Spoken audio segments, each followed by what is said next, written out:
Hello, everyone, and welcome back to my channel. Today we are going to talk about how to become a professional nanny. A professional being that you're getting paid more like a professional, like you can live off of this job, you travel with, well, you don't have to travel with the family, just that you make a nice salary, pretty much, and you get paid like a regular W-2 employee.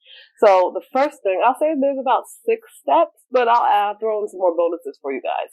So the first thing you would want is childcare experience. How much childcare experience varies with all different families, but I would say at the least, to get a good paying job, I'll say at least 4 to 5 years of childcare experience. This can be spread between daycare centers, working in someone's home, teaching is also childcare experience. Yeah, so those 3 avenues I would say, not just working for your cousins, watching your cousins' kids, that type of thing is not going to cut it in the professional world, but that's still experience, so you can learn from experience, so that is a start, but definitely get some references with those experiences. So every family you work for, any job you work for, always get a letter of reference, okay? Always know whether or not that a family can call them to verify you and your work ethic, okay?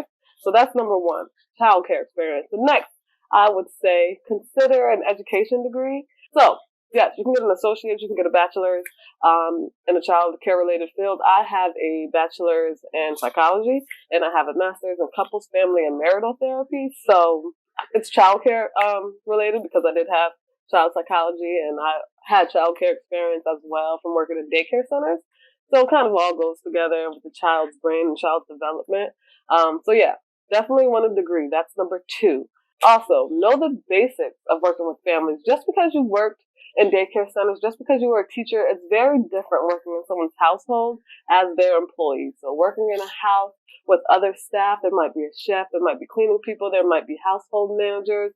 You have to understand how to work in a small environment with a lot of different people that are close-knit. So you have to get that experience as well. Like I said, not working just with your family, working with other people that are not your family members. Friend of the family, that might work. That's number 3, knowing the basics of working with families, okay? And number 4 would be familiarize yourself with the rates in your area for your skill set, okay? So every area has different rates for, you can Google them, rates for nannies in Chicago and Pennsylvania and Florida. Wherever you are, make sure you know those rates for those areas because you can't, someone from New York, well, not New York, someone in Florida can't expect prices from someone in New York because cost of living is more, right? So you'll get paid more essentially. So make sure you understand that before you go off telling people you want $50 an hour, as a nanny, right? So all of this has to match. It all goes in order. You have to actually have the child care experience, then you have to have the degree, then you have to have, the experience of working with families. And also another thing that I wanted to add is you can also focus on certifications. So like the Nanny Institute, they have certifications like for baby nurses and sleep training and all that good stuff. All that can help you. Anything that has to go with children, any type of learning styles like Montessori, there's Rise, there's Emilia Reggio, there's a bunch of different things that you can learn that can help you understand children, child development. All those courses, all those extra courses will help you, okay? So then next, since I said that, you need to create a CV or a resume. Okay, so CV is a curriculum vita, so that's just all your child care experience. We don't want that you worked at Walmart, you worked at McDonald's on there. The only thing that will be on there is I worked at a daycare center, traveled with this family, I was a teacher at this school for 3 years, whatever the case is. Only child care related information is on a curriculum vita. Sorry. And on a resume, it's kind of like everything.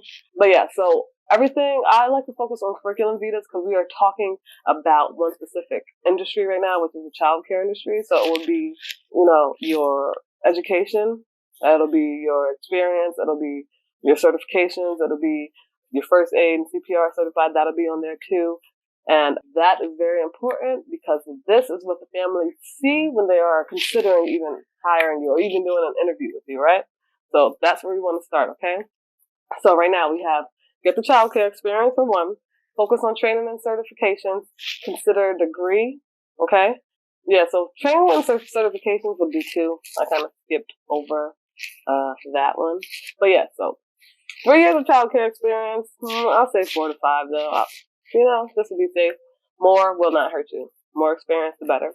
Certifications and or a degree. Know the basics of working with families. Familiarize yourself with the actual pay rates in your area with your skill set, and then create a CV or a resume or that's childcare related. Okay. Then I'm going to throw in some bonuses because as a nanny, I did not know this. I mean, I was in the childcare industry for years. I have 13 years of experience, professional experience. Started off in the daycare centers, but I did not know how to become a professional nanny. Like, how do you work for the one percenters? How do you travel with families? How do you get paid to do what you love? For me, that's traveling, right? Traveling, I love working with children. I love teaching children. So I just had to figure it out. So this is a bonus tip for you guys, okay? So you will Google household staffing agencies. You will Google household placement agencies, okay? So these are the agencies that place people in households, right? So they get paid the money. So this is how it works. The families that have a lot of money, they pay agencies to place their chefs, their nannies, their governesses, their drivers, their cleaners, everything in their household. So they go out to agencies to find them the staff. So for us nannies, and if you're a chef, it's the same thing. If you're a really good chef, or if you want to be a butler, whatever the case is, if you want to work in someone's household and get paid big bucks, this is what you have to do. You have to Google household placement agencies, household staffing agencies in your area, and then you'll see what you need to do to apply for them, right? So they work as the middleman. So like I said, you need that CV. Pay someone to do it. It needs to look professional. It needs to look great. It needs to, show you in a beautiful light, right? So you need that done because that's obviously something you're going to have to submit, right? So make sure you Google those, okay? And another tip, I have one more tip. I will, if you guys want to know, talk more about what goes on in these placement agencies. I'll do a whole video for placement agencies and what they require. I used to work for a placement agency, right? So I know how the whole interview process goes and all that good stuff. So I can help you guys with that in another video, but this video was just for the steps on how to become a nanny, how to get yourself ready to even get to the placement agency, how to be qualified to be a placement in someone's household. And another tip for you guys, you need to specialize in something, right? So you can be a baby nurse, right? You can speak a bunch of languages. You can speak Spanish, French, Chinese, whatever languages. Some families attract to different languages. You can be a great musician. You can be a great artist. You can be a sleep trainer. There's a lot of things. You can just focus on education. Like, my specialty is education. I'm really, really good at preschool education, getting these children prepared for school. Not just the basics of knowing how to count 1 to 10. These kids will be knowing how to count to 30. They'll be knowing math, all this stuff before they go to preschool. So that's my specialty. And like I said, I've been doing it for 13 years. And I hope that you guys got information. If so, please subscribe, like, comment, and let me know if you guys are really interested in the video on how to prepare yourself to actually apply to these agencies and what they're actually all about, okay? Thank you guys so much for coming. See ya.